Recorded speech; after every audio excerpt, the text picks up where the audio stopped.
our guide. With clarity on the mic, bringing light to the fight. Together we're ready, shining bright.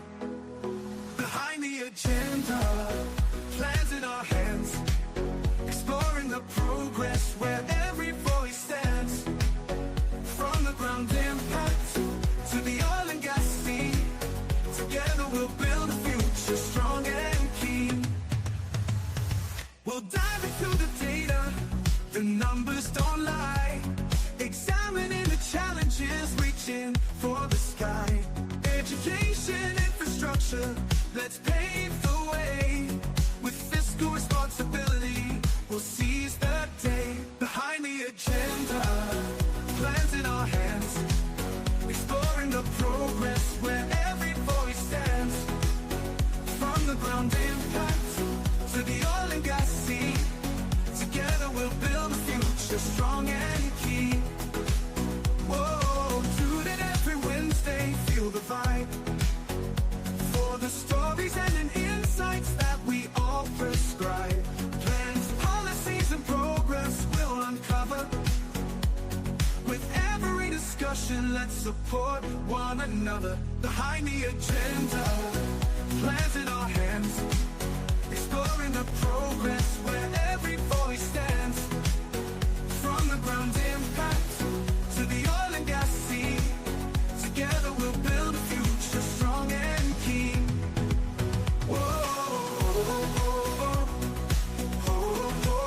Don't dive the key down, Tony Key. We'll dive into the data, the numbers don't lie. Examining the challenges, reaching for the sky. Education, infrastructure, let's pave the way. With fiscal responsibility, we'll seize the day. Behind the agenda, plans in our hands. Good evening, good evening, good evening. Welcome to Behind the Agenda, where we go beyond the headlines to unpack the policies, progress, and perspectives shaping Guyana's future. Tonight, we tackle a subject that has been generating a lot of buzz, from economic classrooms to Facebook comment sections: the Guyanese exchange rate and what it really means for our economy. Now, recently, there has been a push, largely from academic quarters, urging Guyana to shift focus from maintaining a stable nominal exchange rate to prioritizing the real exchange rate and the so-called real effective exchange rate. But as financial analyst Joel Bagwodin expertly pointed out, those concepts, while valid in theory, come with a heavy dose of impracticality in Guyana's real-world economic context. Why? Because our CPI is constructed differently. Our trade patterns are unique, and our currency doesn't behave like those large developed economies. But let's zoom out for a second. As this conversation unfolds, some have been comparing Guyana's cost of living to places like Trinidad and Tobago, claiming things are cheaper there and implying Guyana is lagging. Well, here's the truth. Cheaper doesn't always mean stronger. Trinidad's economy is where it is, with stagnated growth, falling wages, and dangerously low inflation, because it's been in steady decline since 2015. Their GDP losses alone amount to what Guyana's entire economy used to be before oil. Meanwhile, in Guyana, we're seeing rising wages, rising investment, and a manageable inflation rate. Our economy is expanding, our people are earning more, and unlike those who are romanticizing deflation in another country, we're focused on stability and opportunity here at home. So yes, let's have an economic debate.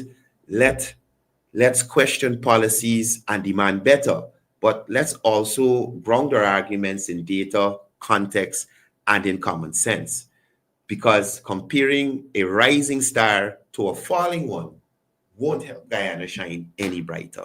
Let's jump into the discussion by welcoming on screen Joel Bagwodin, who has been here with us, taking us through the paces, helping us to understand some of these financial terms and terminologies that often go over the head of a lot of big academic persons themselves. Joel, welcome to the program. Thank you for being here as usual. Thank you, Cardell. Good evening to you and good evening to your viewers. Yeah. So let's jump right into it. You recently walked through a practical calculation of Guyana's real exchange rate using uh, current CPI data. Can you explain to our viewers why the nominal rate still holds more weight in a country like Guyana compared to the RER or the REER? Thank you. Thank you. So I want to juxtapose my answer with building on the debate, and the last contribution to that debate was the vice president himself, Mm, who recently spoke at a forum organized by the Economic Society of the University of Ghana, which I was invited as a guest, and I was present there. And you would recall at his last press conference, he made reference to that, yeah. and he outlined his argument. Now, the academic debate is that there are about three economics professors who are largely career academics. They're not practicing economists. In There's a difference between a practicing economist in or a practitioner economist Mm, who is involved in policy making, and there's a difference between such an economist to that of an academic teaching in a university mm, and conducting research. There's a big difference, and often we see this globally, not only not only locally here in Ghana, but globally. Often, not all of them. Mo- the top-notch academics, like the guys from Oxford and Harvard, those guys are grounded in those guys. Most of them, the top-notch ones, the top-ranking ones, they're grounded in reality, and they could apply theory to explain practical scenarios and so on, to do the right. practical. But most of them, they they get lost in this abstract world, abstract academia, whereby they do not apply to real world context. And that is what academic is meant. That is how academic is meant to work. Your academic Mm, training, the series, is really to apply it in real world settings to solve complex real world problems. But most of the times, these guys don't do that, right. and they are stuck in arguing textbook theories, which doesn't make any sense. It can't solve anything. It can't speak to the complexities of real issues. Right. And this is exactly what has played out demonstrably so by these academics. And I'm told by students of the University of Ghana,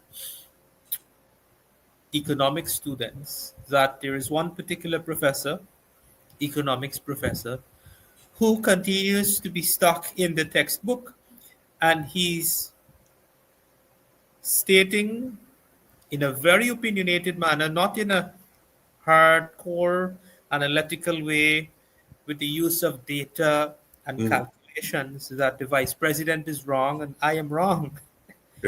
So, and the students recognize that this guy, they don't want to argue with him because they fear him, giving them bad bad, grade. failing them.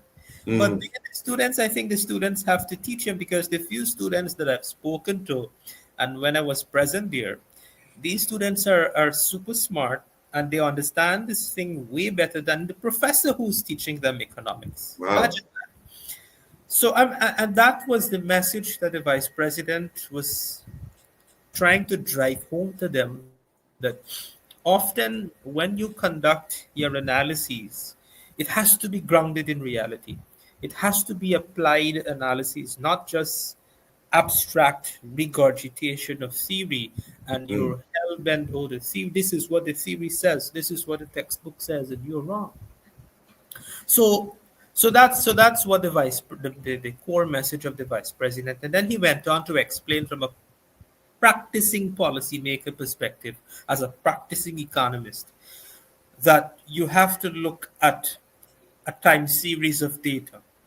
And that's how you have to analyze, perform economic analysis. You can't look at a half year report or a 1 year over year data, or just a few quarters. For you to Mm, do a real analysis, to be able to identify the trend and identify the story that the numbers are telling you, and to be able to use that analysis to make decision, to inform your decision data driven decision making, you have to look at a time series of data spanning 10 years, 15 years, 20 years, not 1 year and 2 year and 3 year. It doesn't tell you right. this. Economics don't work like that.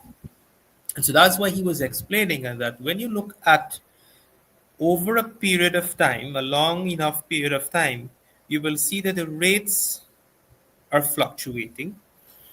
And even if the exchange rate is deemed to be overvalued, it Mm, will come back to equilibrium. It will not stay there. And what is important when in my argument, which he also, he basically saying the same thing but in different words, is the band range, or the bandwidth, with the range within which the rate is fluctuating. And that is what is important. If you're mm, fluctuating 15%, 20% and you have to identify a central rate. Now, the central rate could be different rates. And I've shown in my analysis, you could have 10 different economists, and they would all be using different data sets, mm. making using different assumptions, right? To perform their calculations, you'll get different answers. No one is necessarily wrong, no one is necessarily right. Corel, give me 2 seconds, let me take this call. Sure.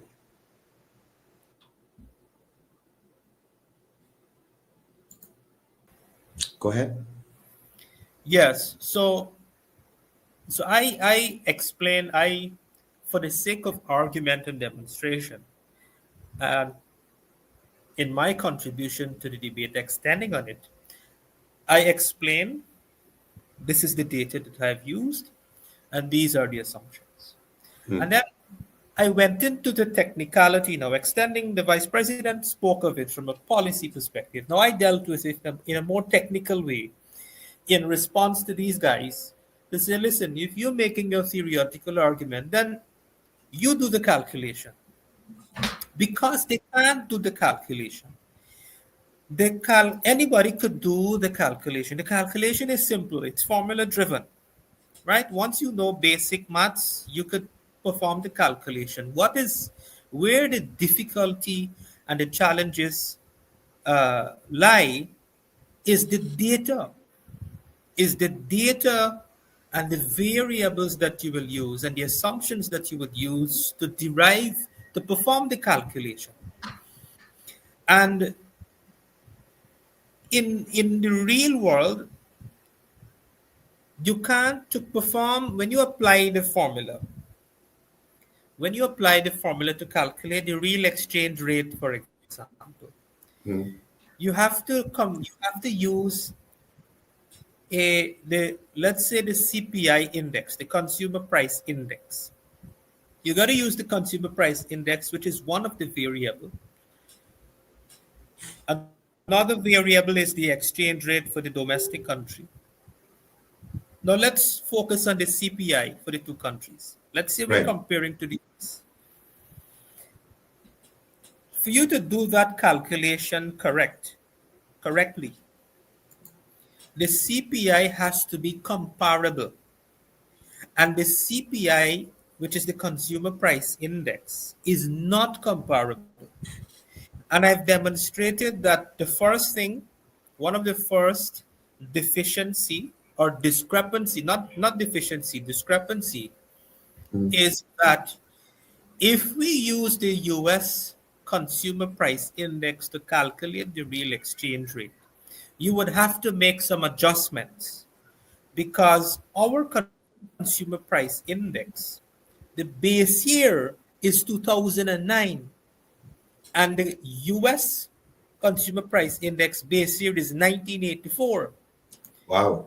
Obviously, you can't use that, and their price index is 320 something, 323 or something, right? Yeah. Our index, I think, is 200 and something. Or sorry, 101. I think our index is 143. They are 323. So you will get an incorrect answer. The result will be incorrect because it's not comparable from the base year. So you have to make some adjustment for the base year.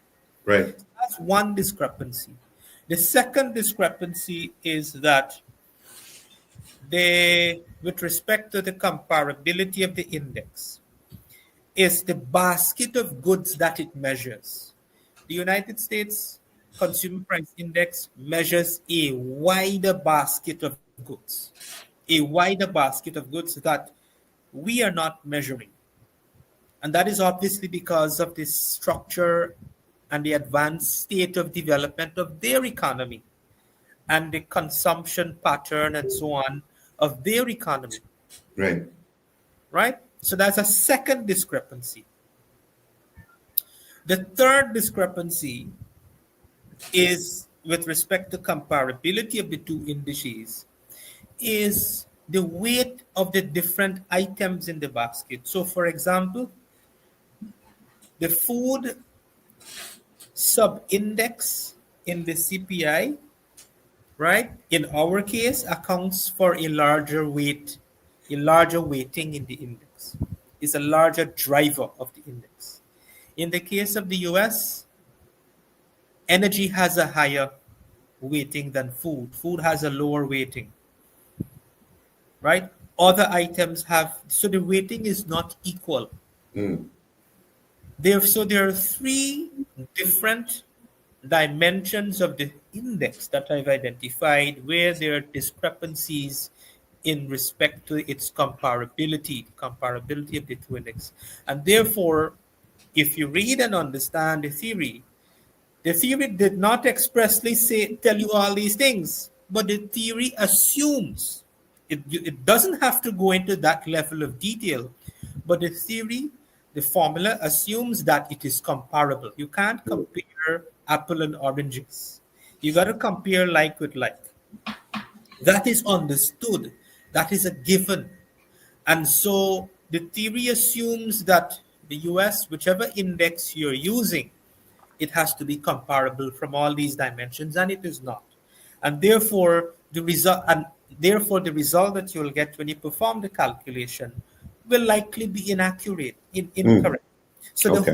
the whole debate about real exchange rate, and I performed this calculation and demonstration to make the point, or to prove the point, that it doesn't matter how much academic argument you make about the real exchange rate.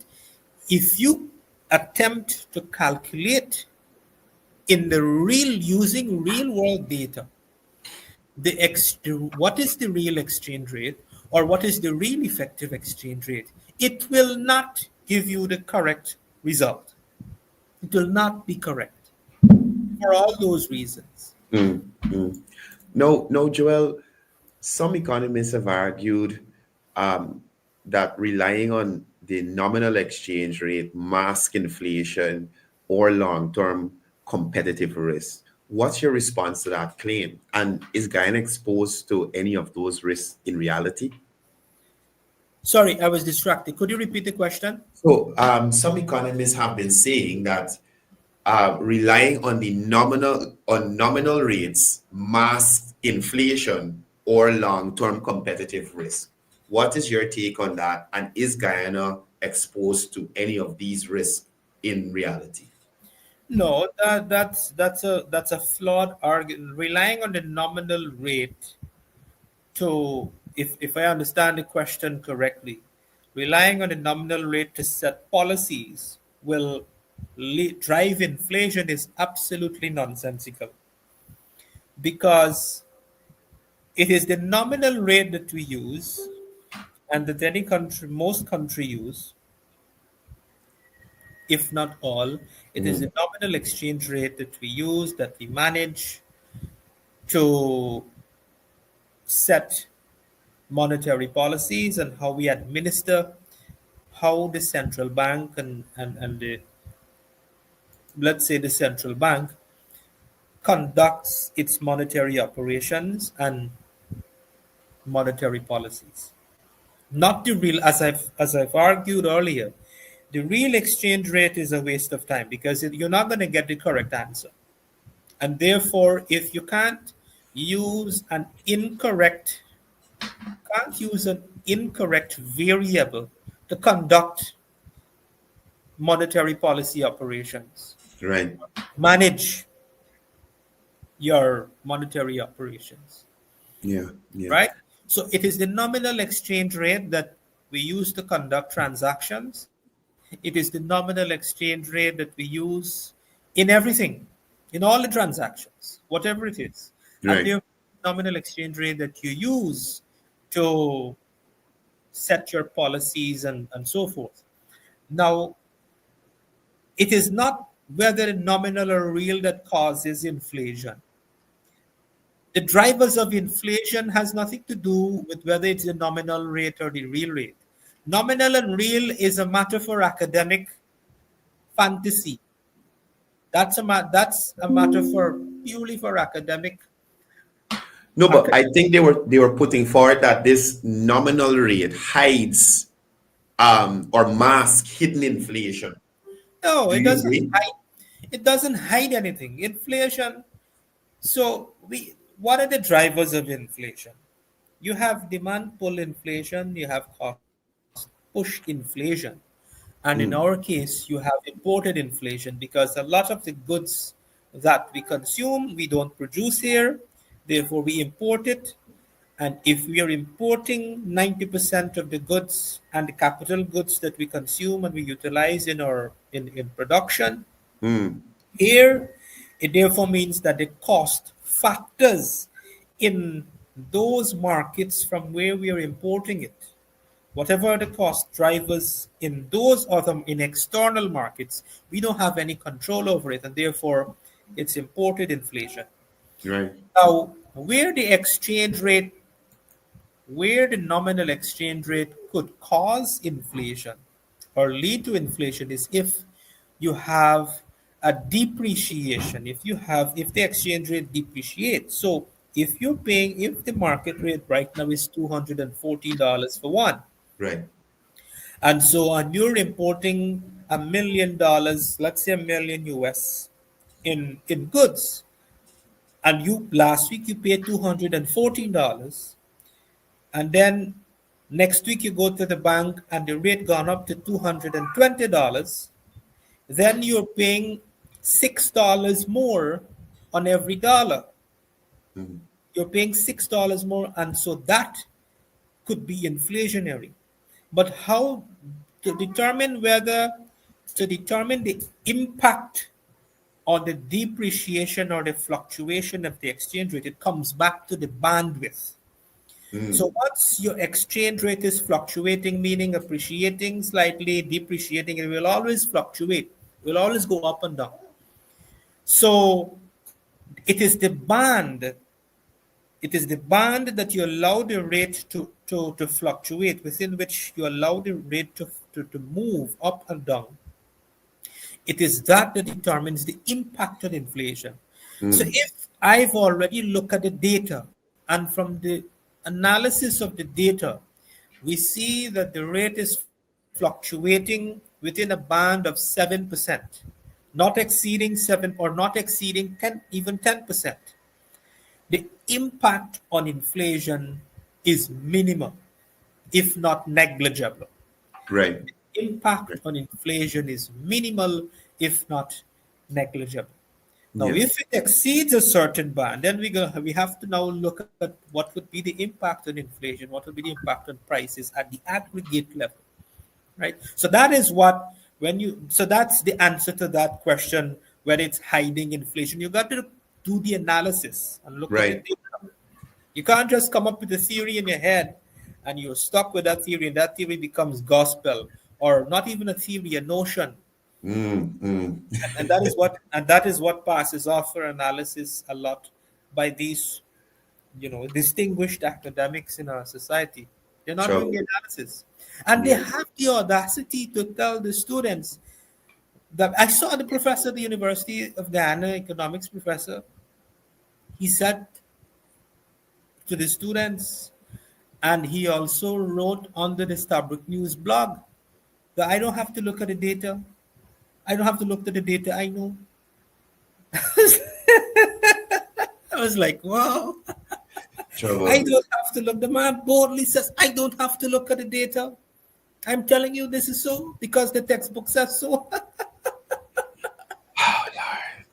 No, no, Joel, I want to bring you to a post I saw circulating on Facebook and have you do a bit of an economic comparison, Guyana versus Trinidad and Tobago. Now, the post circulating online comparing costs of living in Trinidad and Tobago to Guyana, um, you've responded by showing how Trinidad and Tobago's lower prices are symptoms of economic decline, not success. Could you break that down for us? Why cheaper isn't always better? So in the post I made, I said context is important. Context is always important. And when it is overlooked, you tend to paint an inaccurate or unrealistic picture of the situation. Mm, Now, this post originated from an individual on social media who apparently visited Trinidad and Tobago. And I thought somebody messaged me. I saw the post circulating, but I ignored it. right, But one of a follower on my page, inboxed me asking me to please, comment in this matter. And that's how come I made that post. Otherwise, I didn't. When I saw where it came from, I didn't think it was important for me to comment on. right. But a request came in for me to comment on. And I thought afterwards that this guy,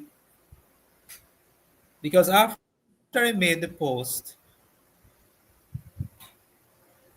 apparently that I made had some impact to kill that wide circulation of the other post by the guy.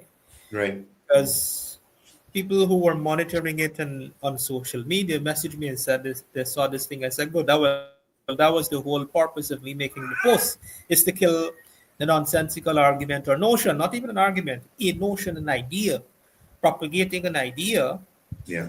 that, buy a couple of things at a few stores in Trinidad and Tobago, concluding that, cost of living is way cheaper here, or there rather, than in contrast to Guyana. And afterwards, I said, this guy probably he visited Trinidad for the first time. It's probably his first trip on a plane, and he was just excited to really not really to say that he's making a comparison with cost, but really to say that he's traveling and he's out of the country and he's in Trinidad. I think that was what the post was really about. Honestly, yeah, in hindsight, when I look back, I know Yeah. because I've had a few encounters with this same fellow on social media, and I think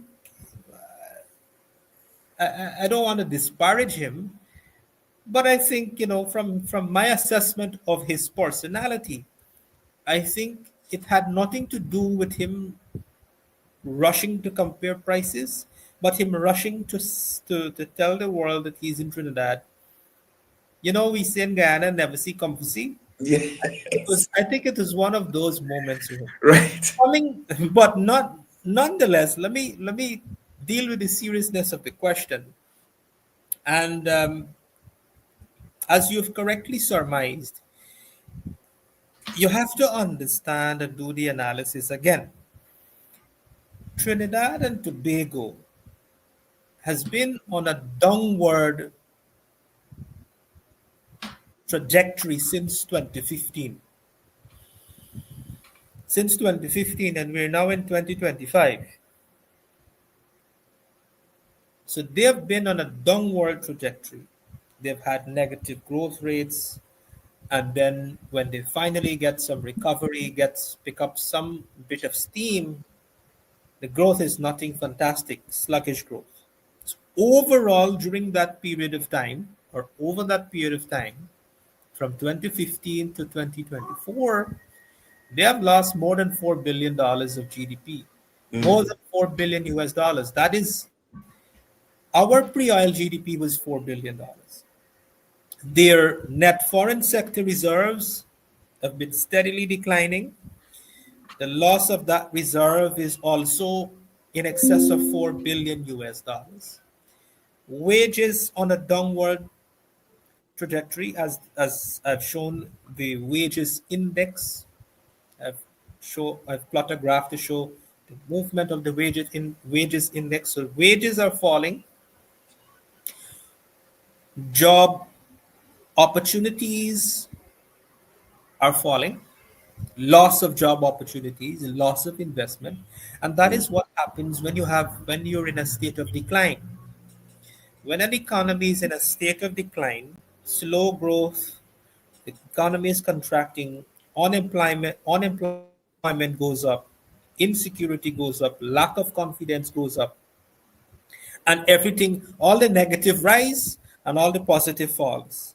The negative, what are the negatives? Unemployment, insecurity, crime, capital flight, migration, a lot of Trinidadians coming here in Guyana and other places looking for opportunities because nothing really happening in Trinidad or was happening in Trinidad. So, and that's why prices will fall. Forget about comparative advantage and cost of production and so on. Forget about that. That is a factor. Those mm, are factors as well. It is true that they have a comparative advantage over Guyana in terms of cost of production, in terms of they have a lower cost of production generally, and they have a lower opportunity cost in comparison to Guyana. But mm. that aside, it is because you have generally a declining economy. Yeah. No, you just spoke about the 4 billion that Trinidad would have lost since 2015 in terms of GDP. How would a similar decline affect Guyana today? And what safeguards are in place to prevent something like that happening here in Guyana? Now, our GDP is right now about 27, 2024, 27 billion. A $4 billion decline, a 4 billion US loss of GDP is about 14% of GDP, right? We have our national budget right now. Our national budget is just over 5 billion US. Just over 5 billion US. So Mm, 4 billion is almost the entire government budget in public expenditure. That would be the impact. And in the case of Trinidad, at that time, Trinidad GDP was around 20 billion. mm, So the impact of that loss is more than 14% for them, right? mm. And they say there is a saying that here in Guyana, and maybe elsewhere in the Caribbean too, careful what you wish for. So that guy was suggesting that he wished for those prices. But I don't wish to be in the state of Guyana right now. I'm happy where Guyana is rising, right? 14% of GDP is huge. 40% of GDP is huge. We don't want to go there. We came from that a couple decades ago. We don't want to go back there. We don't want any setback. Yeah. We have our own internal setback, which is the opposition, and we don't want any other setback. Oh, Lord. Indeed, indeed, indeed. Now, Joel, you've emphasized the need for, the need to balance academic theory with applied economics. What advice would you give to policymakers who are under pressure to respond to economic commentary without enough grounded data? We have to continue, the policymakers responding have to continue to do that because we have to educate our people. And like I said, I saw one student from the University of Guyana who had also made a contribution to the debate. And I commended that student, Joel Walcott. I commended him because I would like to see more such contributions from our students, from our university students, from the economic society. And this was something that came out at that forum as well, where the vice president was delivering his lecture to the students. Well, not really a lecture. My answer to that question, I would like to see more. We have to educate. I would like to see more of this type of debate encouraged Mm, because too much of our time, those who are occupying public spaces, those who are occupying the opinion pages and the public commentary spaces and public debate spaces and dialogue, it's too much of it is superficial, too much of it is opinionated, too much of it is not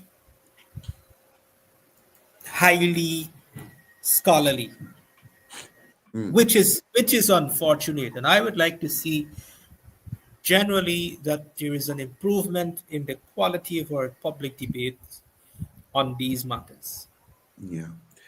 I'd also like to ask you, what role should public communication play in managing economic expectations, especially when people hear rising prices, but also hear that the economy is growing? Public communication has an equally important role to disseminate the message and to disseminate the message in a manner that is conducive for public consumption, Mm, that in the manner that the public can comprehend and understand. And, I could remember not so long ago, journalists from different media houses used to call me, and not only me, others, they used to call accountants, economists, and to get an opinion by somebody who's qualified in the field. If we right. have a finance issue, they're called to get a comment. And this practice, which I believe was and is and ought to be a standard practice, given that you've raised the question about public communication, Mm, I think it is diminishing. I think it is diminishing because I the rate of calls that I used to get has dropped. I don't know if the same is true with others who, when you read the news and so on, you see and you read the article, you read the story, the invited commentary from, professionals in various fields. I'm right. not seeing that.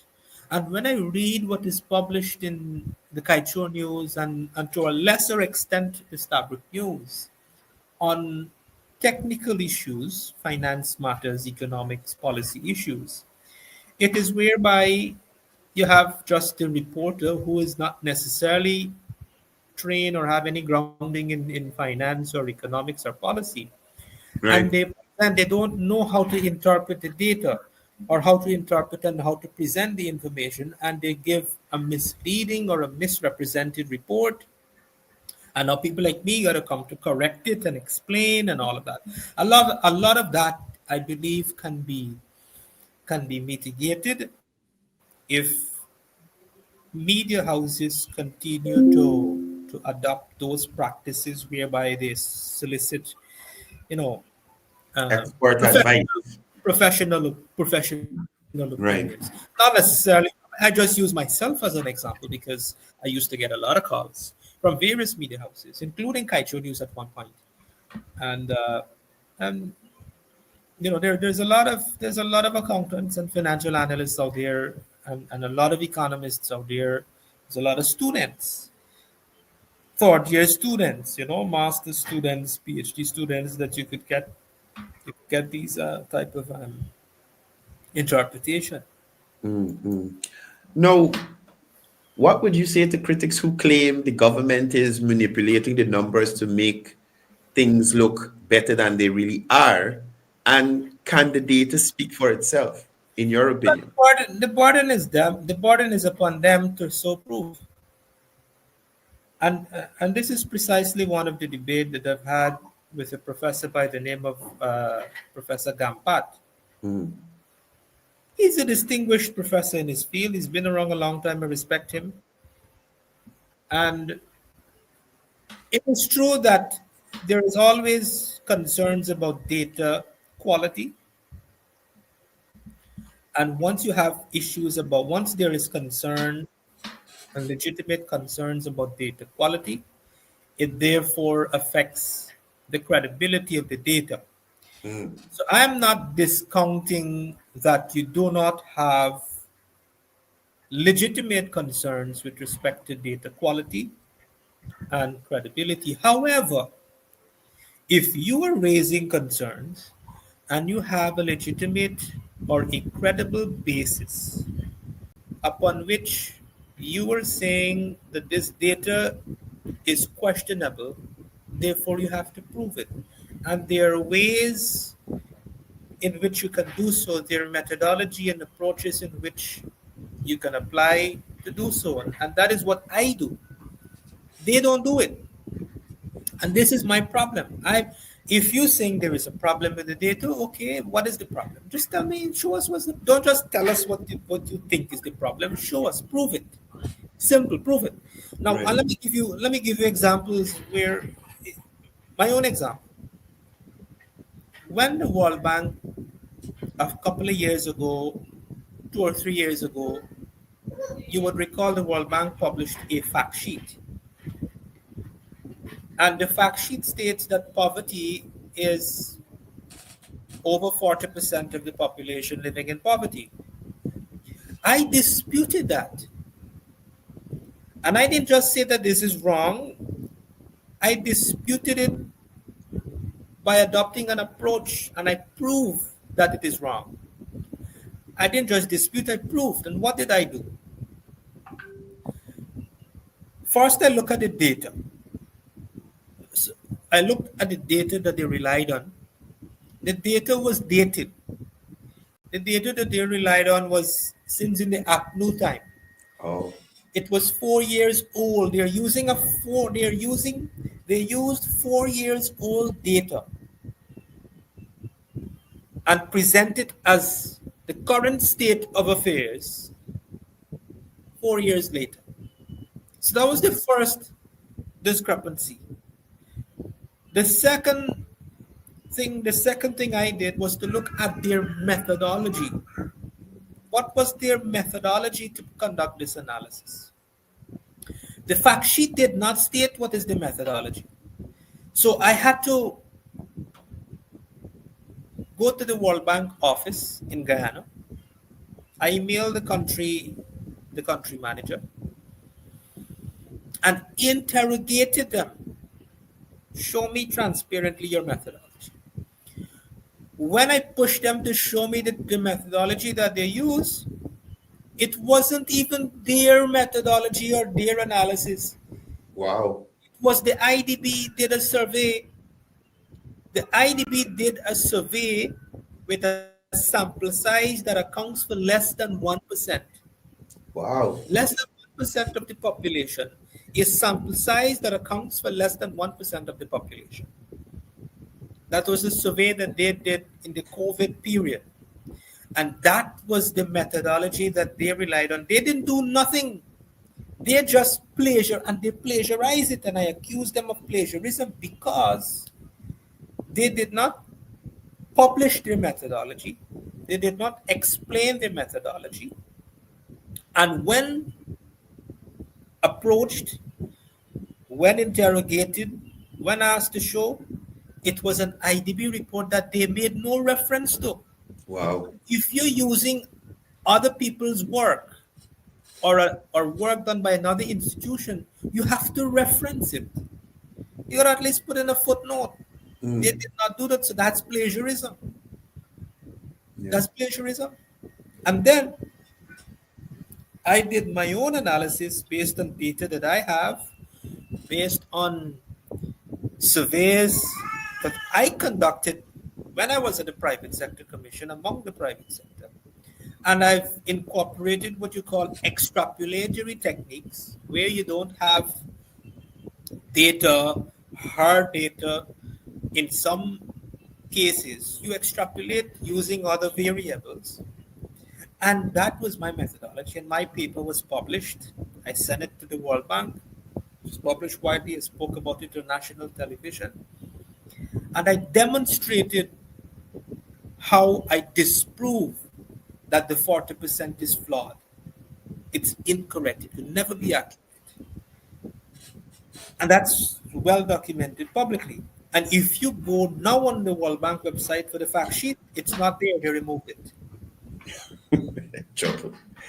Joel, before we wrap up, I want to take you back to Trinidad for a bit. As you know, they would have recently elected a new prime minister, and she would have put in place a new cabinet. During one of her interviews, she said Trinidad would be looking to Guyana, Suriname, and I think Grenada in terms of exploring their oil markets there and opportunities there for Trinidad and Tobago. What does that mean for Guyana specifically? This type of commentary from the Prime Minister. What can Guyanese look forward to in relation to that? How does Guyana benefit in that? Well, that first of all, let me congratulate Trinidad, congratulate the Prime Minister and her very relatively brand new cabinet. What it means for Guyana, it's something that Guyana is open to. We are open, in 2020, before the election, I wrote a paper on the geopolitical and geo-economic strategic importance of Guyana, situating Guyana not just from a Caribbean CARICOM perspective in terms of economics, but also from the South America perspective, integrating with Brazil and other, opening up northern Brazil, will effectively open up access to the rest of South America. Right. And in that paper, I made the argument the importance of this type of collaboration, economic collaboration and synergies where countries coming together, bringing their resources together to monetize, developing and monetizing our collective resources together for the benefit of our people and the region, from an energy security perspective, from a food security perspective, from a regional security perspective, and in terms of maximizing collectively our economic and social prosperity.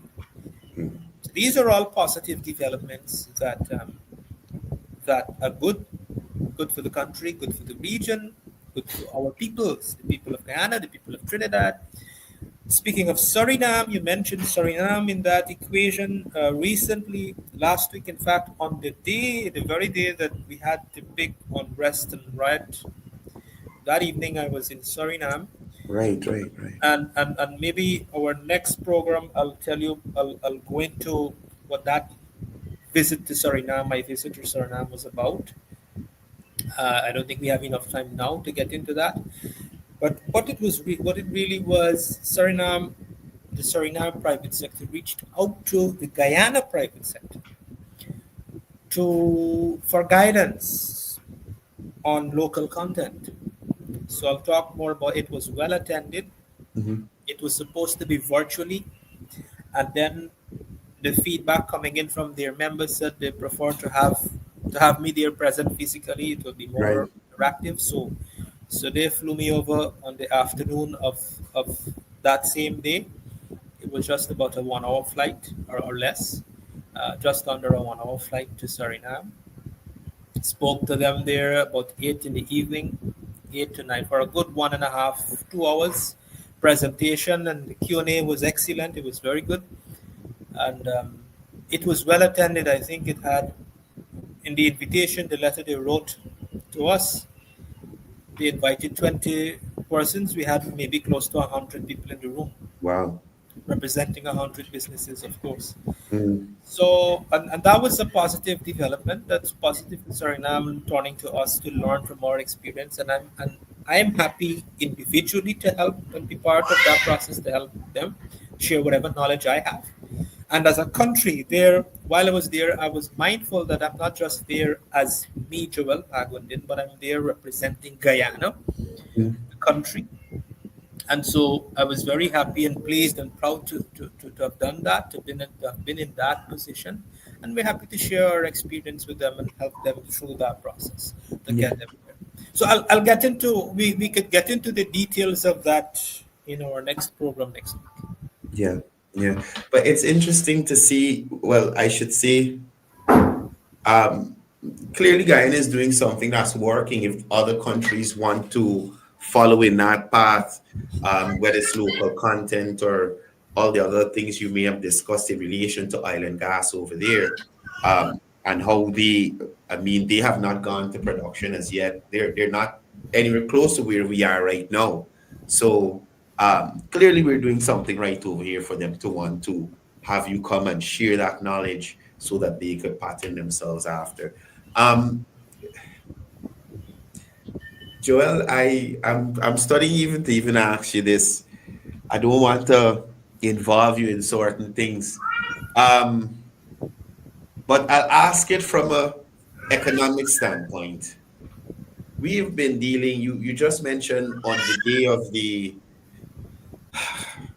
situation here in Guyana in relation to the death of the young lady in Region 3. We had some looting and burning that happened after the fact. From an economic, financial standpoint, explain to persons how these kinds of activities impact our economy, investor confidence, and things like that. Um, when unnecessary things like the looting and burning happened after the fact. How much more time do we have? We have 7 minutes. All right. So when this tragedy occurred, I deliberately stayed away from making any public comments or expressing any sort of public opinion. I restrained myself intentionally. And the reason for that was because I'm a father of two girls.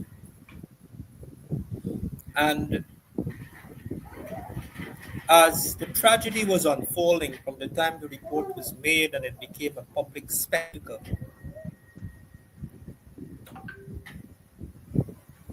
as a father, I would do anything. Mm.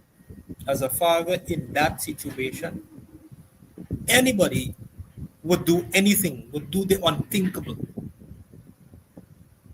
because daughters are very special to their fathers. And this applies to all fathers. So, for that reason, Mm. because of the emotional impact that it had on the entire nation and for the field, I did not make any public, express any public views. But as time progresses, and we saw, as time progresses, I am now in a place where I have removed myself from the emotion. And now I could speak publicly Mm. without the emotions attached. Because when you're emotionally contaminated, you don't say the rational of things.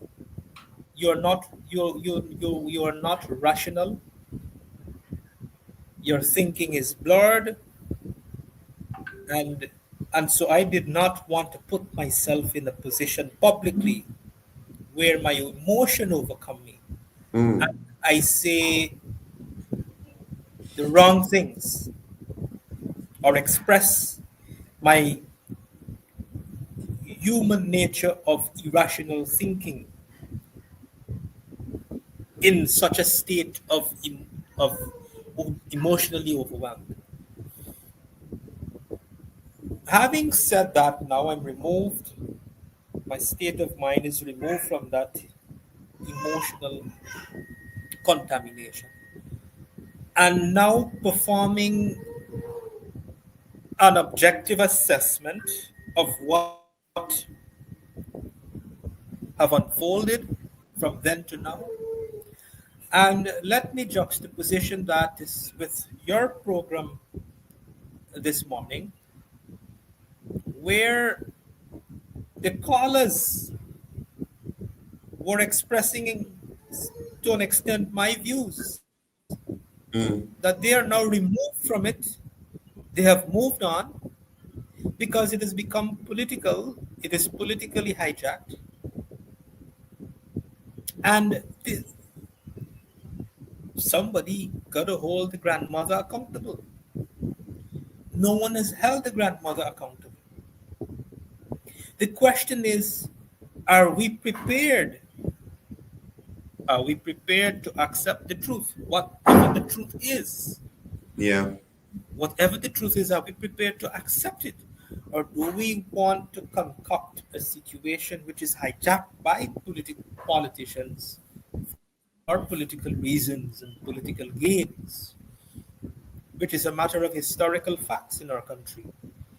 uh, to destabilize, to overthrow a legitimate government, to unseat a legitimate government, not to contest an election on the basis of the quality of your policies, on the basis of your ability and your track record and your competence to run and manage a country. Now, the direct answer to your question is that events like these do have negative impact on our country in terms of investors' confidence, etc., etc., in terms of security, in terms of fear, and that is their objective. Their objective is to drive fear in people, in foreign investors, locals, etc. Now, credit to the government.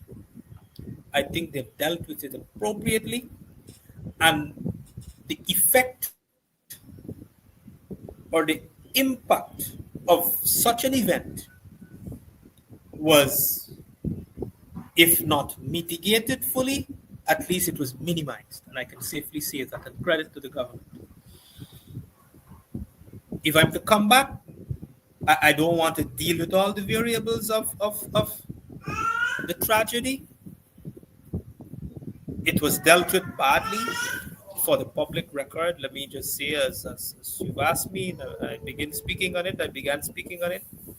For the public record, let me say that, first of all, my condolences to the family for the loss. That should have never happened.